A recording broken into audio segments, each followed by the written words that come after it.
सिंहासन पर बैठना नामुमकिन है। यही वजह है कि इस प्रदेश में सियासी हलचल होती है तो दिल्ली की दीवारें हिलती हैं। इस बार राजनाथ सिंह ने वरुण गांधी के जरिए एक तीर से दो निशाने लगाने की कोशिश की है। वरुण गांधी को लाकर उन्होंने यह संदेश तो दिया ही है कि वो यूपी को ज्यादा अहमियत देने जा रहे हैं। तीखे और कड़वे भाषण से चर्चा में आए वरुण हाल ही में सुल्तानपुर से चुनाव की गुपचुप तैयारियां करके कांग्रेस को चौंका चुके हैं। दूसरा चेहरा है उमा भारती का। वो इस समय यूपी की विधायक जरूर हैं, लेकिन लोध वोट बैंक को वो आकर्षित कर सकेंगी कि नहीं, ये भी बड़ा सवाल है। तीसरा चेहरा है मुख्तार साहब का। यूं तो रामपुर से वास्ता है, लेकिन यूपी से ज्यादा इन्हें दिल्ली पसंद आता है, लिहाजा यदा कदा ही यूपी का रुख करते हैं। यानी यूपी की जिम्मेदारी जिन नेताओं पर है, उनकी सियासी जमीन दरकती नजर आ रही है। गोविंदाचार्य भी राजनाथ की टीम पर सवाल उठा रहे हैं। वोट की राजनीति का व्याकरण अलग है। यूपीए से लोग नाराज हैं, एनडीए से लोग निराश हैं। ऐसी स्थिति में ऊंट किस करवट बैठता है? या तो पार्टी 180 पर पहुंच जाए या पार्टी 90 पर उतर जाए। दोनों संभावनाएं और आशंकाएं। इससे पहले जब टीम का ऐलान हुआ था तो उसी दिन बीजेपी नेता विनय कटियार ने भी कटाक्ष किया था। गांधी परिवार की जंग नहीं हो सकती है। गांधी जहाँ नाम जुड़ा होता स्वाभाविक प्रमुखता मिलती है, चाहे बीजेपी में हो चाहे कांग्रेस में हो, तो गांधी परिवार का लाभ तो मिलेगा ही। जहां बीजेपी वरुण के आने से वोट बैंक बढ़ने की बात कर रही है, तो वहीं कांग्रेस का कहना है कि वरुण को लोग पसंद नहीं करते, उनका युवाओं में कोई जनाधार नहीं है। बीजेपी ख्याली पुलाव पका रही है। ये सब ख्याली पुलाव हैं और ख्याली पुलाव पका रहे हैं बीजेपी वाले। और जहां तक वरुण गांधी की जो नफरत की राजनीति करेगा इस प्रदेश के अंदर या इस देश के अंदर, उसको ये जनता कभी स्वीकार नहीं करती। बहरहाल पार्टी ये मानती है कि यूपी में जब तक बीजेपी बेहतरीन प्रदर्शन नहीं करती, तब तक उसके लिए दिल्ली की सत्ता का रास्ता आसान नहीं होगा। लेकिन बावजूद इसके कलराज मिश्र, विनय कटियार और योगी आदित्यनाथ जैसे नेताओं को जगह नहीं दी गई, जिनके पास ब्राह्मण और कुर्मी वोट बैंक है। बहरहाल नए चेहरे अगले लोकसभा चुनावों में बीजेपी की चाल को कितनी हवा देते हैं, इस सवाल के जवाब के लिए इंतजार करना होगा लोकसभा के चुनाव का। लखनऊ से आलोक पांडे के साथ अजीत त्रिपाठी, समाचार प्लस। चलिए चर्चा आगे बढ़ाएंगे। संजीव सिंह साहब, पूरी की पूरी जो आपकी टीम है, जो बड़े बड़े नेता हैं, वो गंगा किनारे चित्रकूट में इकट्ठा हैं। वहां का आउटकम क्या रहेगा वो हम वहीं के लोगों से जान लेंगे, पूछ लेंगे। लेकिन अभी जो आउटकम निकलता नजर आ रहा है, गोविंदाचार्य साहब भी कह रहे हैं, बड़े बड़े विचारक कह रहे हैं, आपकी पार्टी में ही सरफटौल हो रहे हैं। जिनको तरजीह दी जानी चाहिए थी उनको अलग अलग मोर्चों पर दरकिनार कर दिया गया है। ऐसे उद्धार कैसे होगा भाई? ये तो बंटाधार के आसार दिख रहे हैं, जैसे आरोप लग रहे हैं। गोविंद जी बहुत वरिष्ठ विचारक रहे हैं, मैं उनका आदर करता हूं। उन्होंने दो बातें कही थी। एक कहा कि हो सकता है 180 सीटें आ जाएं, हो सकता है 90 सीटें आ जाएं। मैं उसमें थोड़ा परिवर्तन करूंगा। ये 180 प्लस 90 270 सीटें हो सकता है भारतीय जनता पार्टी को मिलेगी। अरे आप 370 कह दीजिए राजनाथ जी ने नई भाई साहब, आप 470 कह दीजिए। देखिए, कहने वालों के इस देश में टैक्स नहीं लगता ना। इस देश में अच्छी चीज ये है, बहुत सारी अच्छी चीजें हैं। हम बुराई करते हैं, लेकिन अच्छी चीज ये है कि अभी तक वित्त मंत्री साहब ने इस देश में बोलने में और लफाजी करने में टैक्स नहीं लगाया। कोई कुछ भी कह ले, बस चलता तो वो उनका बस चले तो वो लगा दें। हाँ। जिस प्रकार से पिछले 5 वर्षों में आर्थिक मोर्चे पे सरकार पूरे तौर से विफल रही है, आने वाला समय हमारा और कष्टकारक होने वाला है। यूपीए 1 में तो इनको फायदा मिल गया। एनडीए में जो हमने फंडामेंटल काम किए थे माननीय अटल जी के नेतृत्व में, उसका लाभ इनको मिला यूपीए 1 के कार्यकाल में। यूपीए 2 के कार्यकाल में इन्होंने जिस प्रकार से दुर्दशा करी है, अनर्थ शास्त्री सिद्ध हुए हैं। प्रधानमंत्री आप गजब बात कह रहे हैं। लैपटॉप पे चुनाव लड़ा और लड़वाया प्रमोद भाई महाजन ने। अब वो हमारे बीच नहीं है, दिवंगत हैं, स्वर्गवासी हैं। लैपटॉप पे चुनाव लड़ाया प्रमोद महाजन जी ने। इंडिया शाइन हुआ जोरदार तरीके से, लेकिन आपके अच्छे कामों का फायदा मनमोहन सिंह जी को मिल गया। ये आपने ऐसा अनोखा तर्क दिया जो पिछले 9 वर्षों में हार के बाद पहली बार किसी नेता ने सुनाया है। नहीं, मेरे कथन को थोड़ा सा आप गलत तरीके से इंटरप्रेट कर गए। आपने ये कहा कि अटल बिहारी वाजपेयी जी की सरकार का, अटल बिहारी वाजपेयी जी की सरकार में जो अच्छे काम हुए उसका फायदा यूपीओ को मिला, ये आपने कहा ना। कार्य किए गए, हाँ। जिस प्रकार से रोडों का जाल बिछाया गया, जिस प्रकार से अरे तो फायदा आपको क्यों नहीं हुआ? ये भी आपकी गलती है कि आप लोग लैपटॉप पे चुनाव लड़ाते रह गए। इंडिया को इतना शाइन किया कि लोग घरों से बाहर निकले ही नहीं, वोट डालने लोग निकले ही नहीं। लोगों ने कहा अटल जी जीत गए।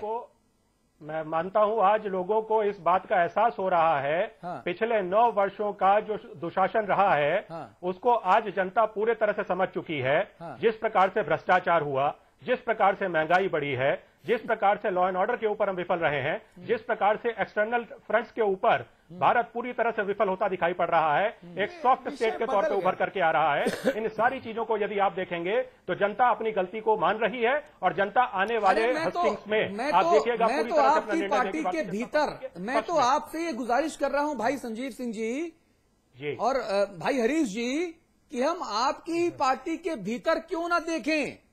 मैं बुंदेलखंड का हूं, वहां पे एक कहावत है कि कानी आपन टेंट ना निहारे दूसरन का पल पल झांके। यानी जो कानी महिला है वो अपना टेंट मतलब आंख, बुंदेलखंडी भाषा में, बोली में, वो अपनी टेंट नहीं निहारती, दूसरन का पल पल झांके। वो बात आज हम लगता है यहां पर कर रहे हैं। मैं सिर्फ एक बात कह रहा हूं, आपकी दोनों आंखें चाक चौबंद हैं, आपकी पार्टी की दोनों आंखें चाक चौबंद है, कई सारी दूसरी भी आंखें। मैं सिर्फ ये कह रहा हूं कि उत्तर प्रदेश में 80 लोकसभा सीटें हैं और केंद्र की सत्ता का जो रास्ता है वो उत्तर प्रदेश से होकर गुजरता है।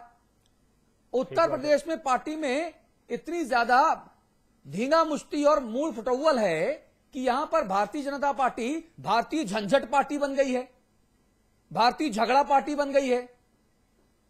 एक के बाद एक बयान आ रहे हैं भाई साहब। ऐसा आकलन आप कर सकते हैं। हम पार्टी के अंदर हैं, पार्टी के भीतर से जो चीजें हम देख रहे हैं, आज जिस प्रकार से जनता की आकांक्षा हमारे प्रति बढ़ रही है, जिस प्रकार से जनता हमारी तरफ देख रही है, आप निश्चिंत रहिए, आने वाले समय में हम जनता की आकांक्षा पे पूरी तौर से सफल उतरेंगे। दूसरा, आपने बुंदेलखंड की बात करी, मैं आपको बताना चाहूंगा पिछले राज्य विधानसभा चुनाव में बुंदेलखंड में हमारा मत प्रतिशत जिस प्रकार से बढ़ा है, ये द्योतक है आगे आने वाले समय में पूरे उत्तर प्रदेश में हमारा मत प्रतिशत बढ़ने वाला है। जिस प्रकार से राजनाथ जी ने पूरा भारत कह उत्तर लीजिए ना, प्रदेश फिर को पूरा भारत कह लीजिए, पूरा यूपी भर क्यों कह रहे हैं? पूरा भारत कहिए, फिर पूरे भारत में बुंदेलखंड की नजीर के हिसाब से पूरे भारत में बढ़ेगा। आप उत्तर प्रदेश के कॉन्टेक्स्ट में बात कर रहे थे, इसलिए मैंने उत्तर प्रदेश के कॉन्टेक्स्ट में जवाब दिया। अच्छा। पूरे भारत की भी यदि आप देखेंगे, बात देखेंगे, भाजपा के राज्य में जहां जहां हमारी सरकारें चल रही हैं, उनका सभी राज्यों में ग्रोथ रेट अगर आप देखेंगे सबसे ज्यादा है। सारे जितने मेजरमेंट के एजेंडा हैं, उन सभी एजेंडा के ऊपर हमारी भारतीय जनता पार्टी की सरकारें सबसे ज्यादा परफॉर्म कर रही हैं। सबसे ज्यादा अगर कहीं पे गवर्नेंस का दिखाई अगर पड़ रही है तो भाजपा शासित राज्यों में दिखाई पड़ रही है। मैं दूसरी बात कह रहा हूं, मैं दूसरी बात कह रहा हूं सिंह साहब, मैं दूसरी बात कह रहा हूं। हरीश द्विवेदी के पास चलेंगे। हरीश द्विवेदी जी, सर, जो टीम ये बनाई है, टीम राजनाथ, ये टीम आपको एकदम फुल प्रूफ लगती है? इसमें कोई हेर फेर की गुंजाइश नहीं लगती? सबको उचित नेतृत्व मिला है क्या? सवाल ये है आज का।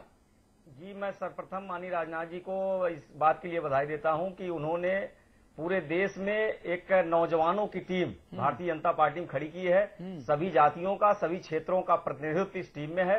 निश्चित रूप से सराहनीय काम इस टीम के माध्यम से माननीय राष्ट्रीय अध्यक्ष जी ने किया है। मुझे लगता है कि यह टीम आने वाले लोकसभा चुनाव में निश्चित रूप से केंद्र में एनडीए की सरकार बनाने में सफल होगी। अच्छा, उत्तर प्रदेश में कई सारे नाम ऐसे हैं जो इस टीम से दूर रखे गए, वो नाम आपको पता है? अब देखिए, भारतीय जनता पार्टी नहीं, वो नाम आपको पता है कि नहीं? नहीं, नाम हमारे भारतीय जनता पार्टी में कई ऐसे द्विवेदी जी, मेरा सवाल दूसरा किस्म का है। वो नाम आपको पता है कि नहीं? नहीं, ऐसे कई नाम मैं उत्तर दे रहा हूं आपको। द्विवेदी जी, मैं छोटी सी बात कर रहा हूं, हाँ या ना की बात कर रहा हूं। अभी तो 1 घंटा आराम से बात करेंगे हम लोग, लंबा बतियाएंगे भाई साहब। वो नाम आपको पता है कि नहीं? नहीं, नाम पता है और ऐसे वो नाम आपको पता है, हाँ या ना? मैं सवाल उसके बाद पूछूंगा। नहीं, ऐसे कई नाम हैं जो भारतीय जनता पार्टी के वरिष्ठ नेता हैं, जिनके मार्गदर्शन में भारतीय जनता पार्टी उत्तर प्रदेश में बरसों से चल रही है। आने वाले समय में भी उनके मार्गदर्शन में भारतीय जनता पार्टी चलेगी। हाँ। कहीं न कहीं जब टीम बनाई जाती है तो टीम की भी एक सीमा है। हाँ। और उसमें उचित ऐसे जिन वरिष्ठ नेताओं का उपयोग जिस प्रकार का माननीय राजनाथ जी करना चाहेंगे आने वाले समय में करेंगे। जो टीम बनाए हैं निश्चित रूप से अच्छी टीम है। अमिताभ अग्निहोत्री जी के पास चलूंगा। अमिताभ जी, हम राम मंदिर की बात करेंगे, लेकिन हम विनय कटियार और योगी आदित्यनाथ को दूर रखेंगे। हम अटल बिहारी वाजपेयी जी और आडवाणी जी की परंपरा को आगे बढ़ाने की बात करेंगे, लेकिन हम कलराज मिश्र जी और लालजी टंडन से हम खुद को दूर रखेंगे। हम मुरली मनोहर जोशी साहब से भी वास्ता नहीं रखेंगे। ये गुड़ खाए गुलगुले से परहेज, ये कैसे हो गया? हम बात कर रहे थे कि कई सारे और नौजवान चेहरों को उत्तर प्रदेश से तरजीह मिलेगी। 80 सीटें हैं उत्तर प्रदेश में लोकसभा की, दावा 60 सीटें जीतने का हो रहा है। 61 सीटें जब जिस वक्त कल्याण सिंह को हटाया गया था, तब के बाद आज तक कभी हिस्ट्री अपने आप को रिपीट नहीं कर पाई। इस टीम में क्या नया देख रहे हैं अमिताभ जी आप? ये मुझे लगता है कि एक तो राजनाथ जी उस प्रदेश से आते हैं, इसलिए उस प्रदेश पर निगाह भी ज्यादा थी लोगों की, क्योंकि अध्यक्ष वहीं से है। राजनाथ जी ने मेरे ख्याल से, अगर मैं सही स्मरण कर पा रहा हूं, तो 29 या 30 लोग उन्होंने उसमें रखे हैं कार्यकारिणी में उत्तर प्रदेश से, और 5 या 6 लोग पदाधिकारियों में हैं। लेकिन उत्तर प्रदेश का जो समीकरण है वो थोड़े से अलहदा है।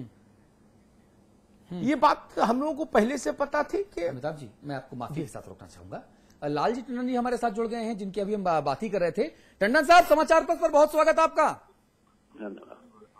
भाई साहब, एक चीज थोड़ा सा मुझे बड़ा आश्चर्य हुआ कि जो नई टीम का गठन हुआ, इस नई टीम में सब कुछ संतुलित है, अच्छा है, आप संतुष्ट हैं, खुश हैं? देखिए, वर्तमान परिस्थितियों में जो अच्छी से अच्छी टीम हो सकती है वो बनी है। हाँ, इसमें कोई हेर फेर की गुंजाइश नहीं देख रहे हैं आप कि अगर ये होता तो और अच्छा होता और ये नहीं होना चाहिए था, ऐसा कुछ? जैसे लोग ना राय जताते हैं, टीम इंडिया भी बनती है क्रिकेट की, तब भी हम और आप बात करते हैं कि भाई ये नहीं, ये होता तो और अच्छा होता। कई की अपेक्षाएं होती हैं कि उनको होना चाहिए या इनको नहीं होना चाहिए। हाँ, हाँ। लेकिन कुल मिला के इन सारी फैक्टर्स को देखते हुए जो टीम बनी है वो एक संतुलित है। हाँ। और क्षेत्रीय और सामाजिक समीकरणों के अनुसार, और सबसे बड़ी बात यह है कि नए चेहरे कई सामने आए हैं, जो आज पार्टी के लिए जरूरत थी कि कुछ नए फेसेस आए। हाँ, वो सब आए हैं। टंडन जी, नए चेहरे आए हैं, मतलब ये हुआ कि पुराने चेहरों की अहमियत अब नहीं रह गई है, मतलब ये हुआ, तभी तो नए लोग आए। अगर पुराने चेहरे अच्छा कर रहे होते, आप लोग अच्छा कर रहे होते, तो नए चेहरों को ना लाया जाता। अरे भाई, मैं पुराना हूँ तो क्या जिंदगी भर मेरे लिए वो लीज हो गया कोई पद की, कोई आएगा ही नहीं दूसरा मेरी जगह। अरे आप इतने बड़े नेता हैं, माननीय अटल बिहारी वाजपेयी जी के उत्तराधिकारी हैं आप लखनऊ में, और आपको ना शामिल किया जाना, ये तो अजीब बात हो गई। ये तो मुझे आश्चर्यचकित लग कर रहा है चीजें। नहीं, इसमें क्या आश्चर्य की बात है? ये जो पार्टी का सेहत के लिए अच्छी बात होती है कि नए लोग आते जाए, पुराने का तो अनुभव उनका लाभ मिलेगा ही पार्टी को। हाँ, यही मैं कह रहा हूँ ना कि अब जब नए लोग आए हैं, नया खून आया है, नई जवानी आई है, नई तरंग आए हैं, तो जो पुराने लोग हैं, जो अनुभवी लोग हैं, अब वो कम किए गए। यही तो मैं कह रहा हूँ। नहीं, आपको ये बहुत से लोग ऐसे हैं कि जिनका स्टेटस इतना बड़ा हो गया है कि उन्हें किसी पद की जरूरत नहीं है। उनकी